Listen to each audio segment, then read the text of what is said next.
इसीलिए कहा देवताओं का व्रत करने वाले देवताओं के पास, पितरों का व्रत करने वाले पितरों के पास भिन्न भिन्न भूत प्रेत की लोग पूजा करता है। अब फिर वही भूत नाराज हो जाता है तो कई बार वो जगह को खा जाता है। मान लीजिए मदारी है, सांप पकड़ता है, देखते हैं कई बार सांप ही उसको डस लेता है। कुत्ता पालता है, देखिएगा बड़े बड़े लोग, जानवर है, माइंड खिसक जाता है तो कई बार मालिक पर भी झपट जाता है। आदमी ठिकाना नहीं है तो वो तो जानवर है, हर हमेशा एक तरह मूड थोड़े रहता है। तो जिसकी उपासना कीजिएगा तो उसी तरह का सोच विचार हो जाता है। तो कहते हैं कि जो भूत प्रेत को पूजता है तो मर के भी भूत ही बनता है। इसीलिए गुरु की पूजा करनी चाहिए, सदाचारी व्यक्ति का ध्यान करना चाहिए, तो आप में सदाचार का गुण आएगा। और दैविक गुण से संपन्न व्यक्ति का स्मरण कीजिएगा तो दैविक गुण आ जाएगा, आपके अंदर में रिद्धि सिद्धि आ जाएगी। जिसका चिंतन करते हैं उसका गुण आपके अंदर में आता है। और यह एकनिष्ठ भक्ति का सबूत भी होता है। बुखाव में मन चंचल बना रहता है। आप एक छोटी सी नदी को पार करने के लिए जाते हैं तो वहाँ बहुत सी नावें लगी होती है, और किसी को जल्दी उस पार जाना हो तो क्या करेगा, एक पैर एक नाव पर और दूसरा पैर दूसरे नाव पर रखेगा।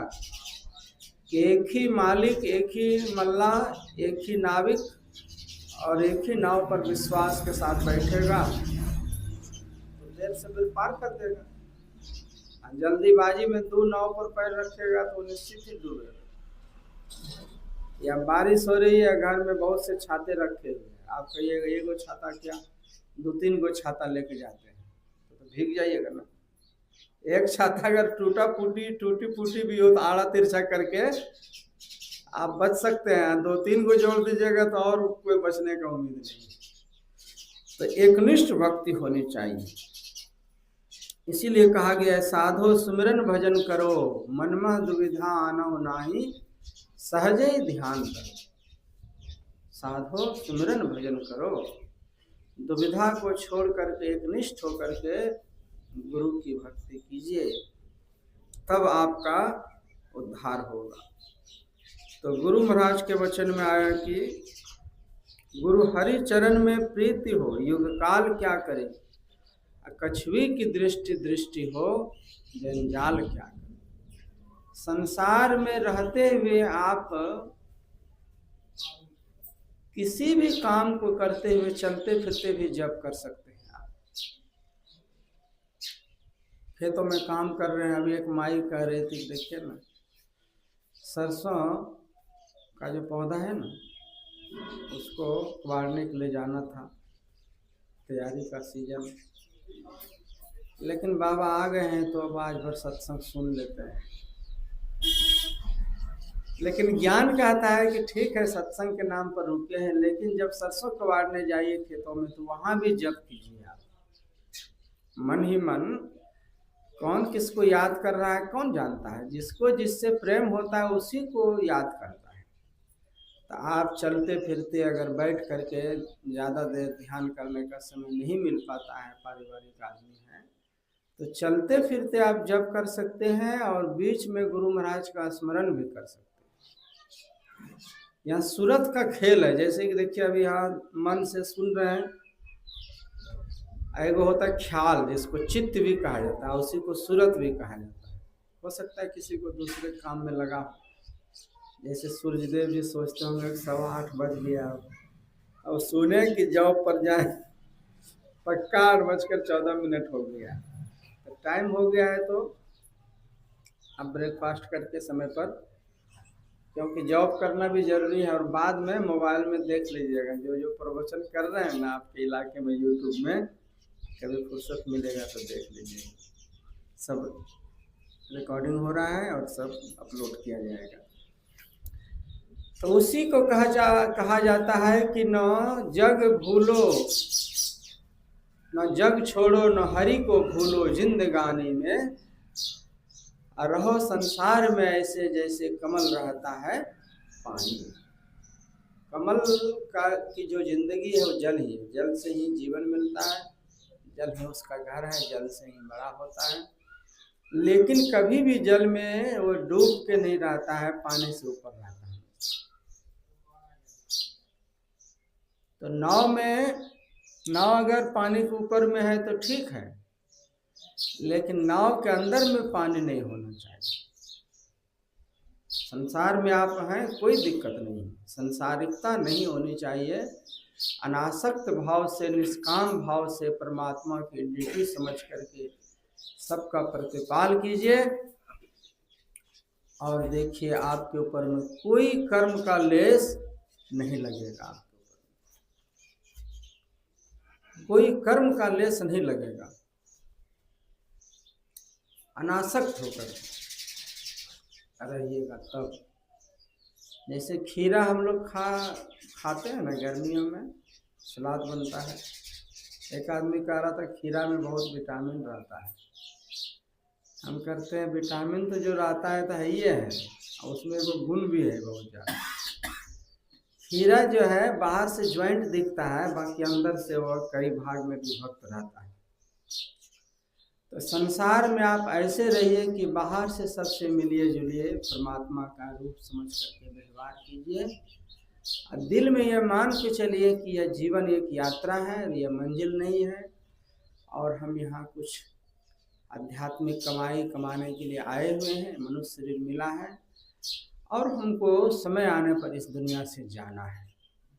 इतना अगर ज्ञान हो जाएगा तो कोई अनाप शनाप पाप कर्म भी नहीं होगा आपसे। जो भी लोग झूठ बोलता है, चोरी करता है, या किसी को कोई वचन दे करके मुकर जाता है, तो यह सब इसीलिए करते हैं। हम सोचते हैं कि यही मंजिल है, या जितना लूट खसोट करो। शरीर भाव में रहने के कारण शरीर से संबंधित सुविधाओं पर ज़्यादा ध्यान देते हैं, और आत्मज्ञान का ज्ञान नहीं रहने के कारण आगे की यात्रा और मंजिल के बारे में नहीं सोचते हैं।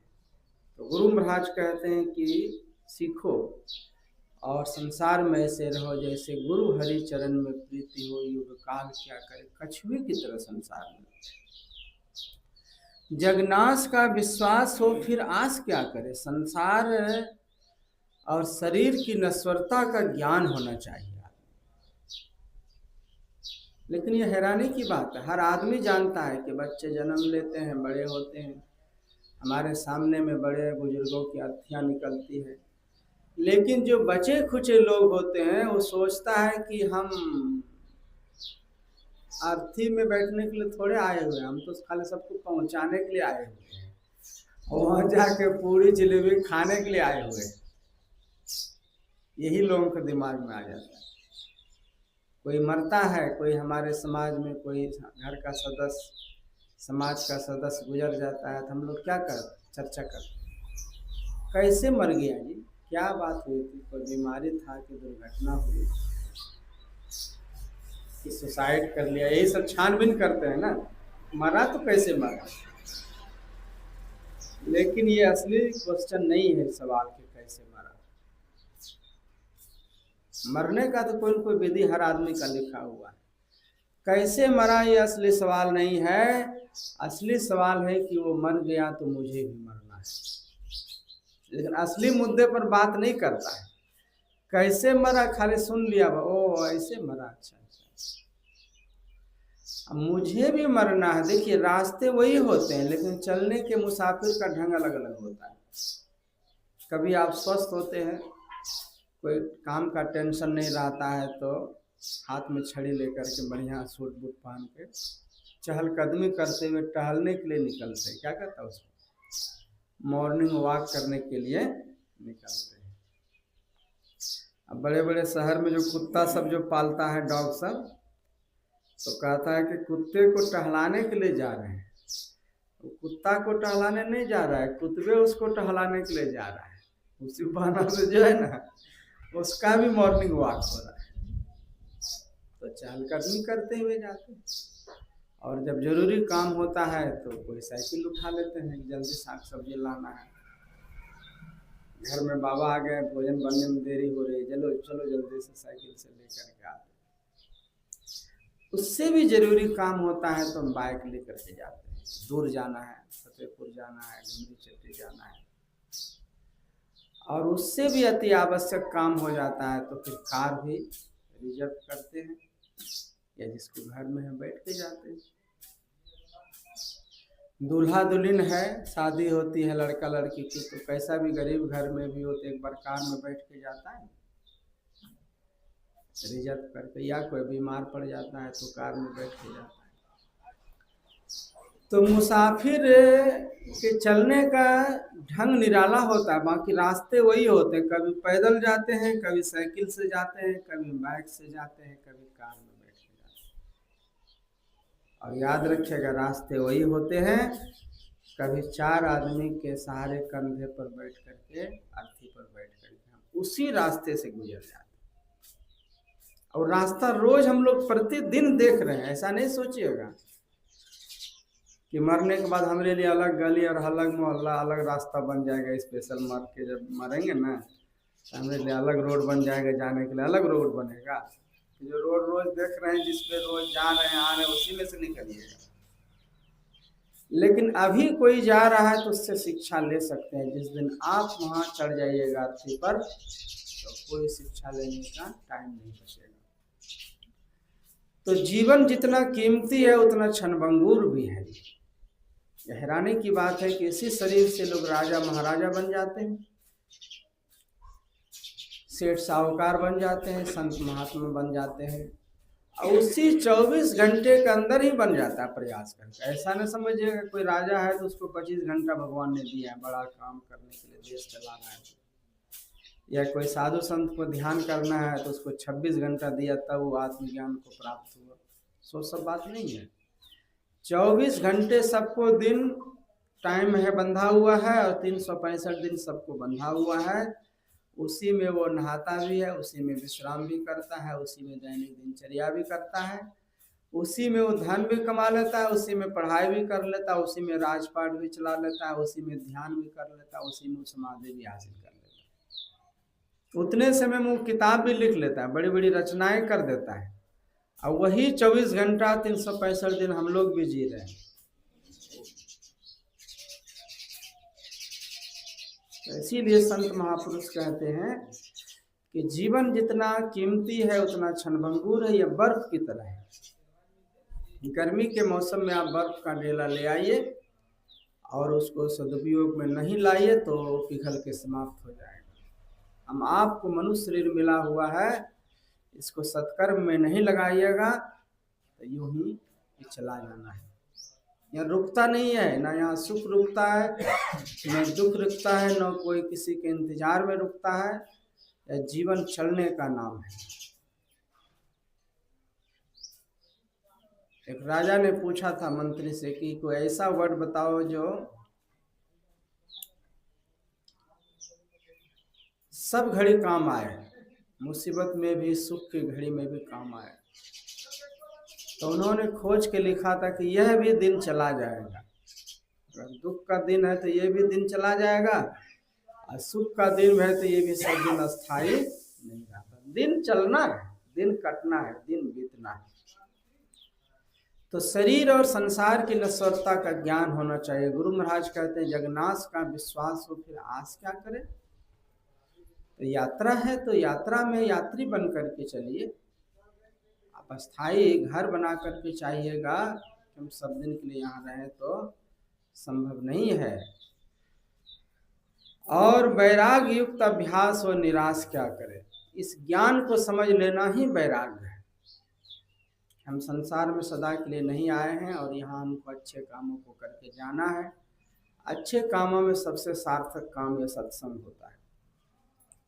गुरु से युक्ति लेकर के बैठ करके किया गया ध्यान होता है, ब्रह्मचर्य पालन करना होता है, सदाचार का पालन करना होता है, ये सब अच्छा काम होता है।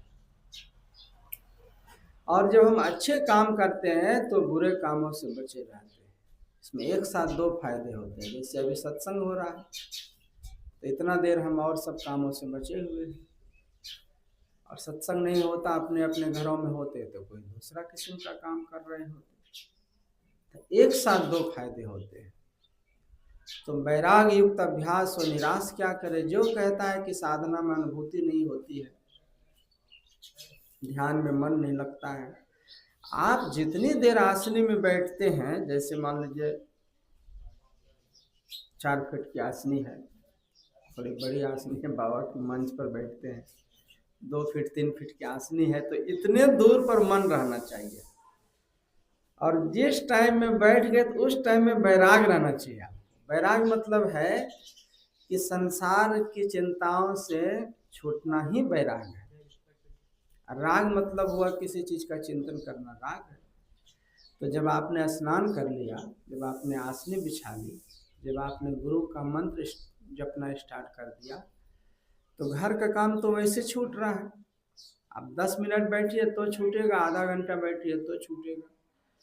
तो बेहतर है कि उतना देर मन में वैराग भर के और जिस काम को कर रहे हैं उसी में मन को लगाना चाहिए। लेकिन आदमी क्या करता है, बाहर से ध्यान करता है, अब भीतर से वो संसार में घूम रहा है, तो प्लान बनाते रहता है कि ध्यान छूटने के बाद क्या क्या करेंगे। तो आप ध्यान कर रहे हैं, संसार में ही जी रहे हैं आप। जो चीज ध्यान के बाद करना चाहिए था वो सोच रहे हैं कि ध्यान वाला टाइम भी सार्थक हो जाए, मतलब 100% संसार में ही देना चाहते हैं। माई दाई बैठती है ध्यान में, सोचते हैं बाबा आए हैं, क्या क्या खाना बनाना है, क्या क्या करने के लिए। हर आदमी अपने काम के मुताबिक वो चिंतन करने लग जाता है। तो आप ध्यान कहाँ कर रहे हैं, आसनी पर टिके कहाँ है। उतनी सी जगह में जितनी सी आसनी बिछी है उतना समय आप रह जाएं तब न हुआ, ध्यान हुआ और तब वैराग हुआ। और उतना देर भी अनासक्त होकर के रह जाते हैं, निर्विचार। इसलिए कहा जाता है शुरू में स्टार्टिंग में जप कीजिए, जप कीजिए तो मन ही मन कीजिए और गिनती नहीं कीजिएगा उसको। एक आदमी अभी पूछ रहा था कुमियातरी में, वो कहाँ से मशीन ले आया था, ऐसे ऐसे ऐसे ऐसे ऐसे टिपते जाता था, तो 1 2 3 4 उसमें गिनती आता था। YouTube से ध्यान करने के लिए सीखेगा तो वही सब न, और दिमाग पगला जाता है। इसलिए कहते हैं जानकार आदमी से सीखिए, किताब में पढ़ करके और कैसेट में सुनकर YouTube में बैठ के ध्यान करेगा तो रांची जाने की संभावना हो जाती है। जानकार आदमी से सीखिए। आप क्या कर रहे हैं, आप गिनती करके भगवान को दिखा रहे हैं कि हम 500 जप किए हैं, मतलब भगवान को ये भी नहीं मालूम है तुम्हारे मन की बात। गिनती करने का मतलब क्या है, केवल अहंकार बढ़ेगा कि हम जैसे गिनती देखिएगा 1000, बाप रे हम इतना बड़ा भक्त हो गए 1000 जप कर लिया, माइंड उधर कन्वर्ट हुआ अलग, आप जप कहाँ कर रहे हैं। इसीलिए गुरु महाराज कहते हैं कि जप के समय में काउंटिंग नहीं करनी है। भगवान का काम है, हमारा काम है कर्म करना, जो मजदूरी देगा वो काम देखेगा, हम काम ठीक कर रहे हैं कि नहीं कर रहे। मने मन जपना है, गिनती नहीं करनी है। और क्या करना है, एक सांस में एक बार जपना है, हड़बड़ा के भी नहीं जपनी है। जैसे अगर हम जपेंगे हे राम, उदाहरण के लिए समझा रहे हैं, आपको जो जपने के लिए बताया है वही जपिएगा। तो हे में सांस को लेंगे, राम में छोड़ देंगे, लंबा टांग से जपेंगे ना, हे राम, सांस लिए एक बार में उसको छोड़ दिए। जब तक कि स्थिरता नहीं आएगी, क्योंकि वहाँ पाना नहीं है, मंजिल में ही सुख है। ऐसा नहीं कि गंतव्य स्थान में जल्दी जल्दी जप करेंगे तो जल्दी जल्दी कुछ मिल जाएगा, सो बात नहीं। छाल को लगाने का मोल है, तो जप कीजिएगा। अभी एक माई का फोन आया नेपाल से, वहाँ अब बाबा बैठे ध्यान में तो 3 घंटा तक बैठे रह गए शासन। अब बहुत सी चीज़ों को अंदर में देखा उसने। शुरू में तो डर गए घर के बाल बच्चे लोग कि भाई मम्मी को क्या हो गया, इतना देर बैठे रह गए। बाद में उनको समझा दिया गया कि ध्यान में अगर मन लग जाए तो कोई डिस्टर्ब नहीं कीजिएगा। अभी हम लोग क्या करते हैं, शरीर भाव में रहते हैं, अंतर्मुख नहीं हो पाते हैं, कुछ अनुभूति नहीं हो पाता है। थोड़ा सा कोई मच्छर मक्खी भी काटता है तो एहसास हो जाता है, या पैर दुखने के बहाना से उठ जाते हैं। लेकिन ध्यान में आप बैठ जाइएगा, सही में अंतर्मुख हो जाएगा, टाइम का कुछ पता नहीं चलेगा। वैराग युक्त अभ्यास हो, निराश क्या कर, निराशा हाथ से चली जाती है। और त्याग पंच पाप हो, फिर पाप क्या करे। अगर झूठ फरेब यही सब छोड़ दिए तो कौन पाप बचा। एक आदमी कह रहा था, बाबा खड़े खड़े दतवन करने से पाप होता है, मुंह धोने से। कह रहे इमरजेंसी में कोई धो लिया तो पाप नहीं होता है, बाकी छिट्टा उट्टा देह में पड़ सकता है, कुछ चीज जरूरत हो तो बैठ के धोइए। लेकिन बेसिन जहाँ पर लगा हो, सिंक वगैरह रेलगाड़ी सब में होता है ना, वहाँ कुल्ला आचमन करने में कोई दिक्कत नहीं। ये सब छोटी मोटी बातों में क्या उलझे हुए हैं। अरे पाप तो असली है, झूठ बोलना पाप है, चोरी नशा हिंसा व्यभिचार पाप। कोई कहता है श्राद्ध वाला भोजन में खाना चाहिए कि नहीं कि पाप होता है। कोई कहता है टेंट वाला बर्तन में बनाया भोजन करना चाहिए कि नहीं चाहिए। आप मन को परमात्मा में लगा के रखिए, ये सब छोटी मोटी बातों में मत उलझिए। बड़ा बड़ा जिला अधिवेशन में भी नहीं बर्तन पूरा होता है तो टेंट बुलाता है, साधु महात्माओं को भी खाना पड़ता है। उसको बात सिंह अच्छे से धो दिए, बात खत्म है। पाखंड में नहीं रहिए। जैसे आज मान लीजिए संडे और हमको नमक नहीं खाते हैं, आपको भूल से कोई बच्चा ला के थाली में नमक रख दिया, क्या करेंगे हम? थाली को उठा के फेंक देंगे? अरे नमक है अपना साइड में पड़ा हुआ, नहीं खाना है तो नहीं खाना है, बात खत्म हो गई। ऐसे भी बीपी कम, ब्लड प्रेशर, ये सब नमक कम खाने से, अगर संडे को कोई छोड़ देता है या एकादशी को कोई फास्टिंग रहता है, व्रत करता है, तो स्वास्थ्य के लिए अच्छा है, दिक्कत कहाँ कुछ है। लेकिन उस सब चीज़ों में उलझे नहीं रहना चाहिए। मन को भगवान में रमा दीजिए। जैसे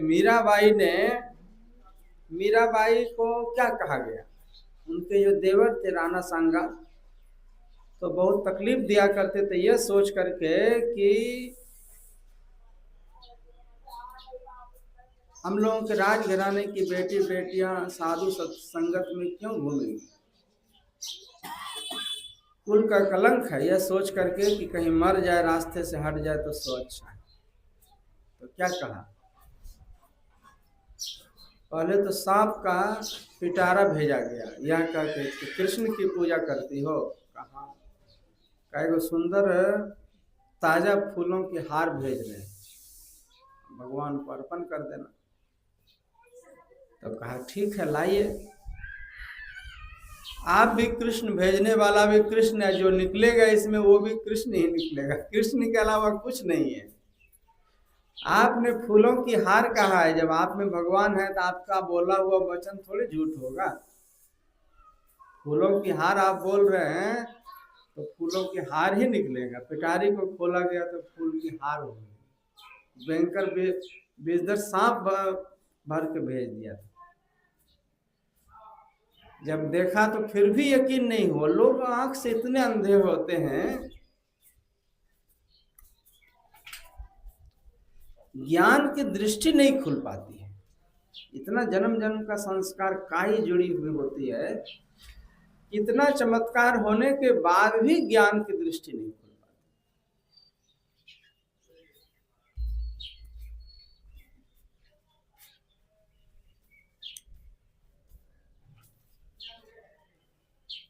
तो हुआ कि जहर का प्याला भेजना चाहिए, हलाहल विष अगर पी लेगी, और कहा कि यह क्या है, चरणामृत है, भगवान का चरणामृत महाप्रसाद है, इसको पी जाओगे तो तुम सदा के लिए अमर हो जाओगे। भगवान का महाप्रसाद पीने से तो अमर हो ही जाता है।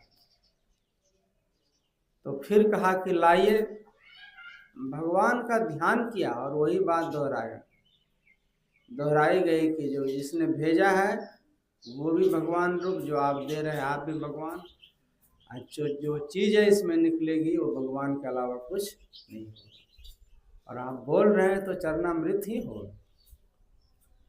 तो हलाहल विष भी चरणामृत हो गया। जिसने भेजा मारने की कोशिश की वो तो मर करके नरक चला गया, लेकिन मीराबाई उस चरणामृत को पा करके सचमुच ही अमर हो गई। आज तक उसका नाम दुनिया में लोग ले रहे थे, अमर हो गई। तो भक्ति में इतनी बड़ी शक्ति होनी चाहिए, नेगेटिव चीज भी है तो आपके छूने से वो पॉजिटिव बन जाए, पवित्र हो जाए। आप गुरु का स्मरण कीजिए। तो इसीलिए कहा गया है कि इन सब चीजों में न पड़ के केवल ध्यान में आदमी को मन लगाना चाहिए, आध्यात्मिक कमाई में मन लगाना चाहिए।